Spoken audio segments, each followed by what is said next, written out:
بسم اللہ الرحمن الرحیم۔ السلام علیکم ناظرین، کراچی حیدرآباد سمیت صوبہ سندھ والو ہو جو تیار۔ آج موسم کے حوالے سے بڑی اہم خبر سامنے آ چکی ہے۔ آج رات اور آنے والے دنوں میں کراچی حیدرآباد سمیت صوبہ سندھ کے تمام علاقوں کا موسم کیسا رہے گا، کہاں کہاں گرج چمک، تیز ہواؤں اور آندھیوں کے ساتھ بارش کے امکانات ہوں گے، اور ساتھ ہی ساتھ بارش کا نیا طاقتور مغربی سسٹم صوبہ سندھ میں کب داخل ہوگا، اور نئے سسٹم سے صوبہ سندھ کے کون کون سے علاقے بارشوں کی زد میں آ سکتے ہیں، اور تیز گرد آلود ہوائیں صوبہ سندھ میں کب چلنے کی توقع ہے۔ سندھ بھر کے موسم کی تازہ ترین اہم رپورٹ پیش خدمت ہے۔ لیکن ناظرین، تازہ ترین تفصیلات میں جانے سے پہلے آپ سب سے گزارش ہے کہ صوبہ سندھ کے موسم کے حوالے سے لمحہ بہ لمحہ باخبر رہنے کے لیے ہمارے چینل ویدر انفو کو سبسکرائب اور ویڈیو کو لائک کر دیں۔ بہت شکریہ ناظرین۔ محکمہ موسمیات اور تمام موسمیاتی ماڈلز کی تازہ ترین رپورٹ کے مطابق اس وقت صوبہ سندھ کے تقریباً تمام علاقوں میں موسم خشک اور مطلع صاف ہے۔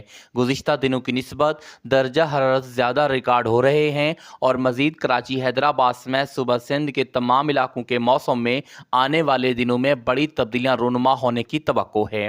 تفصیلات کے مطابق اگلے 3 سے 4 روز کے دوران درجہ حرارت میں مسلسل اضافہ دیکھنے کو ملے گا۔ خاص طور پر جنوبی سندھ کے تمام علاقے ہیٹ ویو کی زد میں رہیں گے، جن میں خاص طور پر کراچی اور حیدرآباد کے بھی تمام علاقے شامل ہیں۔ مزید 26 سے 28 مارچ کے دوران کراچی حیدرآباد سمیت صوبہ سندھ کے تمام علاقوں میں تیز گرد آلود ہوائیں چلنے کی توقع ہے۔ ہواؤں کی رفتار کم سے کم 30 اور زیادہ سے زیادہ 40 کلومیٹر فی گھنٹہ کے حساب سے ریکارڈ ہونے کا امکان ہے۔ اس لیے صوبہ سندھ میں رہنے والے کسان حضرات احتیاط کریں، تیز ہواؤں کے باعث فصلات کا نقصان ہو سکتا ہے۔ فی الحال صوبہ سندھ کے کسی بھی علاقے میں بارش کے امکانات نہیں ہوں گے، البتہ کل سے لے کر آنے والے دنوں میں صوبہ سندھ کے بیشتر علاقوں میں خشک بادلوں کا گزر بھی ہوتا رہے گا۔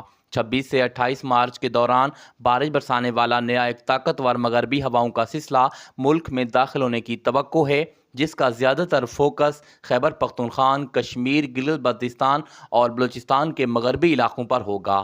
اس سسٹم سے پنجاب اور صوبہ سندھ میں بارش کے کوئی خاص امکان نہیں ہوں گے۔ یاد رہے ناظرین کہ ہم صرف تمام پیرامیٹرز کو دیکھ کر بارشوں کے امکان بتاتے ہیں، باقی بارش کا ہونا یا نہ ہونا وہ اللہ پاک کے حکم پر موقوف ہے۔ مزید اپڈیٹس کا سلسلہ جاری رہے گا۔ موسم کے حوالے سے، بارشوں کے حوالے سے جیسے جیسے اپڈیٹس آتی رہیں گی آپ تک پہنچاتے رہیں گے۔ تب تک کے لیے آپ دیکھتے رہیے ہمارا چینل ویدر انفو۔